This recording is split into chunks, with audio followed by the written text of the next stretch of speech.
of last year, my organization, we promoted 10 new directors in the first half of the year. And I was trying to think of how I could support these new directors and help them grow and, you know, really continue to build their business. And Love's team also promoted directors, and she was feeling a little bit the same way. So we talked about it, and we thought, we'll come up with this plan. You know, let's create something, let's work it out. We wanted to strengthen our new directors, and we also wanted them to feel empowered. Is that I the don't know video? where it is. It's probably her. It's the video. No, it's on the video. It's on the camera. Oh, the camera. No, it's not on the camera. No, I have it on power airplane. It could have been on here. It could have on the been. computer. Sorry. Okay, I'm gonna keep going. Way to go, Grace. Way to go, Grace. So I wanted to strengthen these new leaders and help them feel empowered with their new role and confident in their new role and where they were going to go. At the end of this, Love's going to share how we're using it this year and what she's doing. So you'll have a couple of uses for it. But like all of you, we were really busy. You know, that B word, right? We were all busy and kind of feeling like, I don't know if I could even take on one more thing into my schedule. And yet I knew it was the right thing to do, and that's that discipline word about doing what's right at the right time, even if you don't feel like it sometimes because of being so busy. So we decided that we also wanted to keep it simple. We were going to do this, but keep it simple. How does that sound, right? So the company has a tool that we could use right in front of us, and that's exactly what we decided to do, and that's the Leadership Handbook. Now, I know some of you might think offhand, well, gosh, there's some old information in there, so I'm not so sure that that's great. Here's the thing. It might not all be current, but it's all pertinent to your business. It's all very, very important. So a little tip is, if you have an anything, is to download the Leadership Handbook to your iBooks so that you have it. So I always had it with me, and on the phone calls, you know, we would do, well, I'll tell you, we would do Zoom on the computer, but then I could have my iPad with that there and then my notes, so it was really easy to handle. So what we did was we had a Zoom meeting every 2 weeks, and we had 7 of them because there are 7 chapters in the Leadership Handbook. So each phone call followed one of those chapters as the topic and the title. We asked them to read the chapter ahead of time. There was no reason for us to just go through the chapter and read what they could already read, right? That sounds like, you know, as dry as watching paint dry on the wall, right? So we asked them to read it ahead, and then we used the chapters as topics, and we shared how we implement that in our business personally. We're going to give you some examples of that. So it's really simple. You can do this. So for example, there's a chapter that's called Training and Coaching, okay? It's one of my favorites. I really love doing that. And in Training and Coaching, there's a little subtopic called Creating a Positive Team Environment.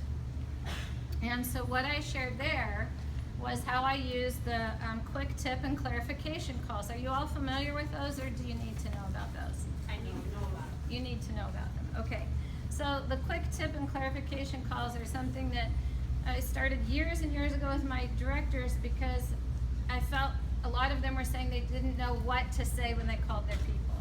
And so we always said, if you could come up with a quick tip about something that's going on right now, and then also sort of clarify something, find something to clarify. So right now, what could be a quick tip? Well, everyone know about the double host reward for 650. Okay, so the double host, and so this month in particular, the quick tip and the clarification could coincide, because you know the clarification part of the double free for hosts is that it has to be $650, and for the food chopper that it has to be held and submitted by the 15th of the month. So those would be great calls to make right now to your team and to, okay, as a quick tip and clarification. And remember, if you only call at the end of the month, that phone call is about you. That phone call is about you getting sales in for your team and your organization and what you need, and on and on and on. If you call at the beginning of the month, who's that call about? Them. especially if you're giving them a quick tip and a clarification on something. Do you record this because your teams are so big, or you personally pick up the phone and call everybody? Well, that's a good question. And so we've talked a lot about when your team is small enough, which I'm going to tell another tip, and you really should be calling more often than that. I mean, that's how most of us that are, I'm sure all of us, I don't want to speak for people, but I'm sure that's how all of us that have the larger organizations got there, was from that personal contact, frequently and often, or early and often. But if you have a larger organization, then you might choose to do it monthly with your top 20, 30, 40%, and quarterly with the others. Because here's the thing about that 20-80 rule. You know how you say 20% of the people do 80% of your business? Well, you're not willing to let go of the 80% of the people because they're doing 20% of your organization and your sales, and no one wants to take a 20% pay cut, right? So you still want to stay in touch with them, it just won't be as frequent. So this is the type of discussion that we would have on that topic when we got to it, okay? Another thing that I shared was the communication log, using the communication log. It might be something that you used to do, it might be something that you still do, but the way that I train to use it is take that communication log with the people that are your producers, performers, and your RSVP when you're looking at your, your groups to be on that sheet. And then I say highlight every 7 days. Just take a highlighter and go straight down, because if you're not familiar with it, there's the numbers 1 through 31 across the top and a list of names down the side, okay? Names and phone numbers. So I say go to 7, take a highlighter and highlight down. Go to 14 and highlight down. 21 and 28. So basically you're dividing the month into its 4 weeks, and you should be able to look at those. If you want to grow, you should be in touch with those. You've already got some people joined at your hip, but you want to be in touch with these people every week. And so then you can fill in the little box with a P for a phone call, or if you were texting, anything less personal than that I wouldn't really record. So okay, so the communication log, and one more I'll share, and then I'll turn it over to Lev, because we only have 20 minutes between the two of us, so I think my 10, I have your minutes, is tracking your business with a team calendar.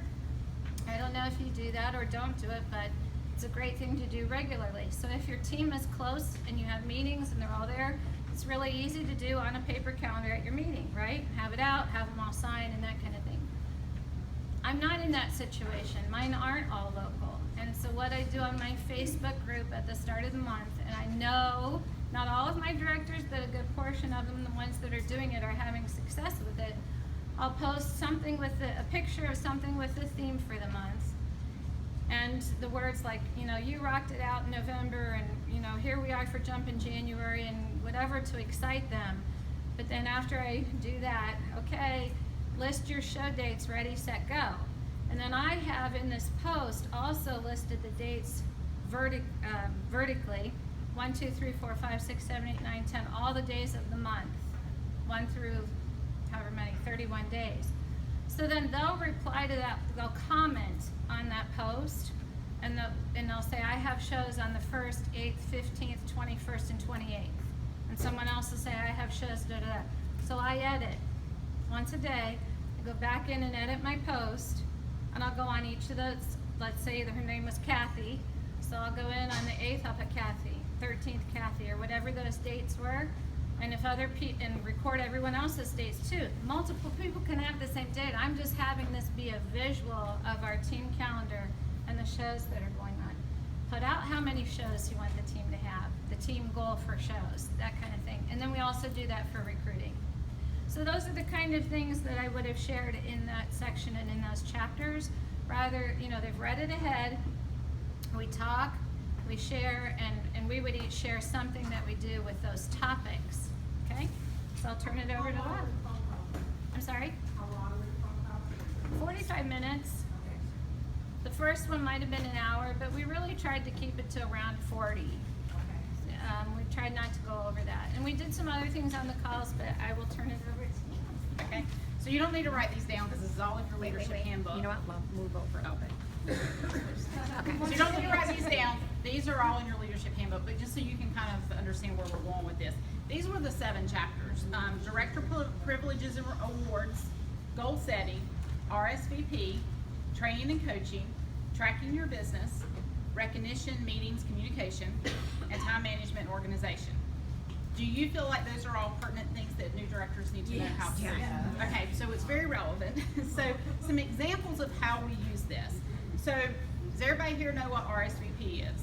Yeah. Okay, so that's a great way to teach new leaders how to prioritize their leadership tasks and where to put their focus at. Because sometimes when they become a leader, they think they're in charge of this team and they kind of forget about their personal business. So we really help put a lot of focus on their personal business and how that has to come first. And you know, we plus all these chapters by the things that we do.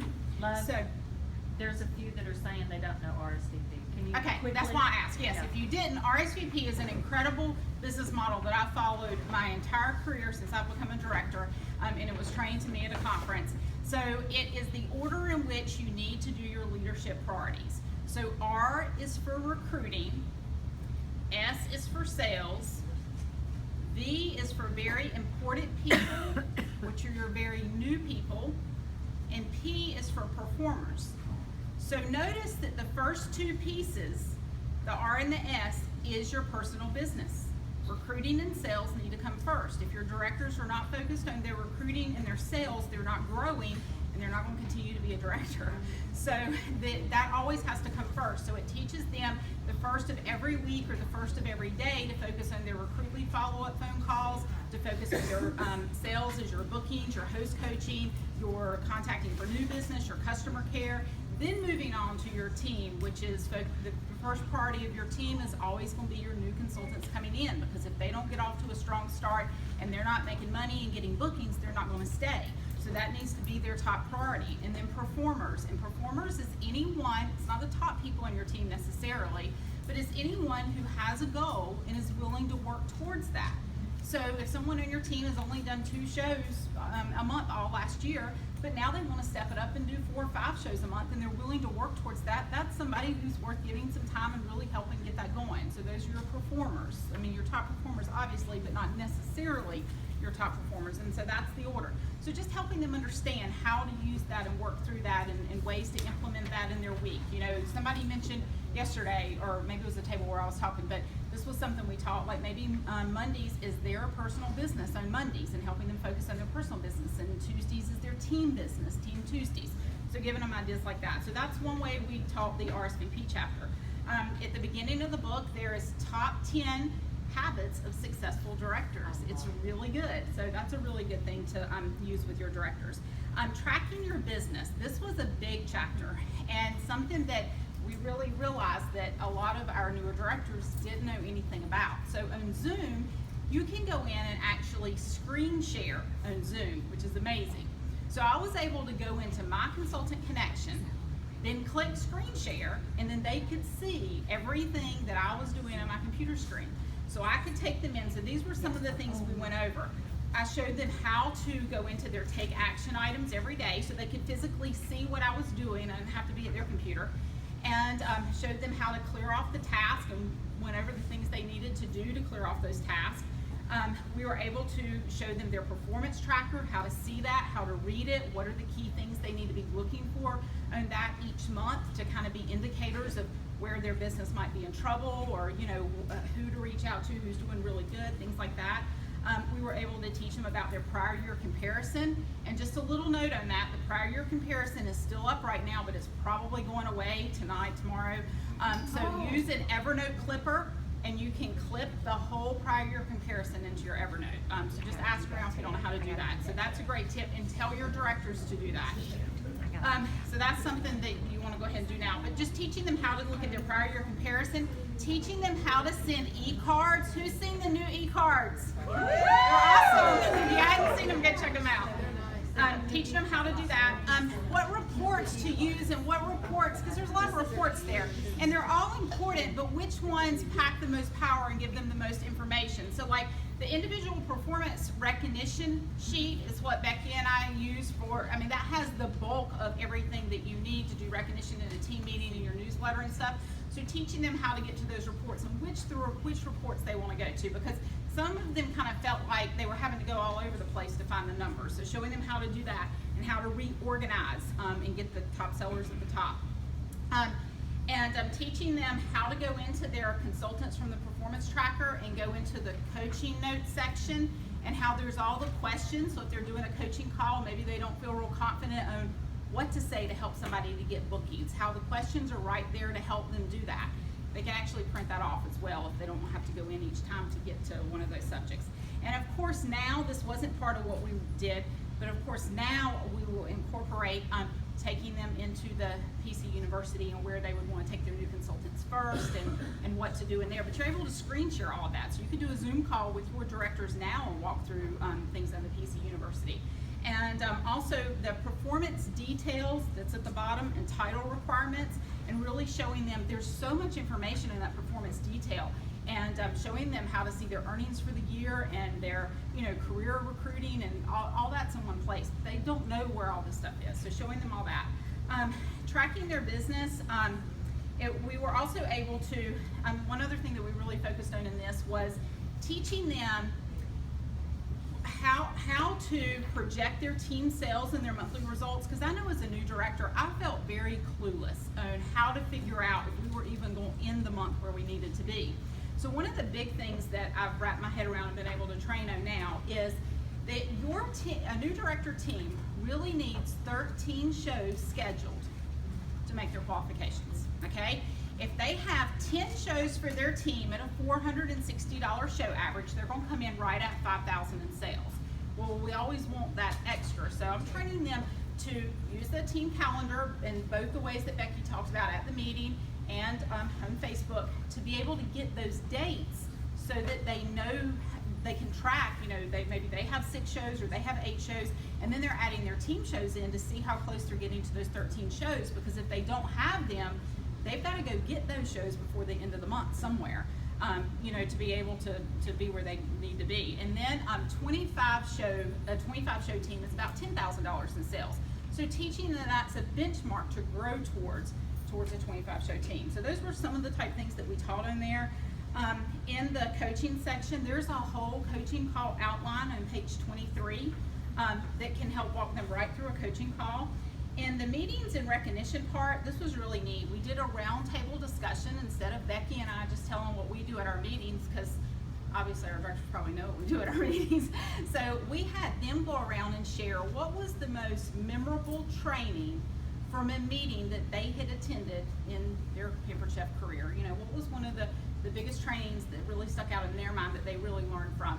And then we had them share what was one of the most important recognition moments at a meeting from their Pampered Chef career, because then they got to hear from each other and hear, what ways they were recognized and things they did at the meeting. So that was huge. And so just to kind of close this, and in the organization one, we both went over like what we do for a paper calendar and electronic calendar, and just gave them a lot of options to pick what would work for them, but to help them really be organized. And so to just wrap this up, to give a testimonial from one of our team members. Kelly's a new director on my team, and so I had her speak at our director meeting and just share what she thought about the program that she went through. Now, not all my directors that started the program stuck with the program. Does that ever happen to anybody? But Kelly stuck with it and was on every single phone call. So I had her give a little testimony at the meeting. Well, now my team is so excited about what Kelly learned that my whole director team wants to do this program. So we kick it off 2 Wednesdays from now. We're doing this one on Wednesday night, and I'm going to walk my whole team through the program because Kelly got them really excited. But one of the things that she shared, my whole director team, whole director team's going to walk through this. So you could, if you have a smaller director team, you could pair with another director here and get your teams together to walk your directors through this. And so Kelly shared she got so much out of everything, but one of the biggest things she shared at the meeting was everything that Becky just talked about the team calendar and the team communication. And she felt, as a new director, she felt really inadequate and intimidated on communicating with her team because she didn't know what to say. So based on what Becky had shared, she would call the first week of the month and do her quick tip and clarification call. Then she would have something different to share every single week, and she would call them because her team was small. She's a brand new director, so she could check off every week that she called them. And what started to happen was it totally changed the culture of her team, and the communication amongst her and her team members. And also what happens when she makes those phone calls is just conversation starts, and they end up telling her she's not calling for anything, but they end up telling her what shows they have that month, when their shows are. So it just totally changed her relationship with her team members, and she feels so much more confident as a leader now. And so that was one of the big things that she shared. And so the way I'm going to run these calls now that we're doing this with our whole team is I'm using my upper level directors to teach these phone calls. So it's not going to be me. And so they can pair up together, and then they can teach the phone calls, so it helps to build them as a leader. So we're doing this on Wednesday nights now. We had done ours during the day, and I think that was some of the issue and some of my directors not being able to be on it. So anyway, that's what we're doing. And then this is, you know, so you can really flip through the pages on the iPad or whatever you have it saved. So it's really easy, it has it all there. And what I want to encourage you to do is, if you are thinking, gosh, I don't know if I want to take all that on, then just try to have one or two. Pick one or two chapters, get your directors together for one or two Zoom meetings, and give it a try. I think you'll like it. I think you'll find, we think they really have it all, but I can't guarantee, but I just wonder when the last time was that they really reviewed any of that information. I have just a quick, so you were on your computer, on your desktop computer with Zoom and being filmed, and then your iPad was next to you and you had it open to the leadership guide.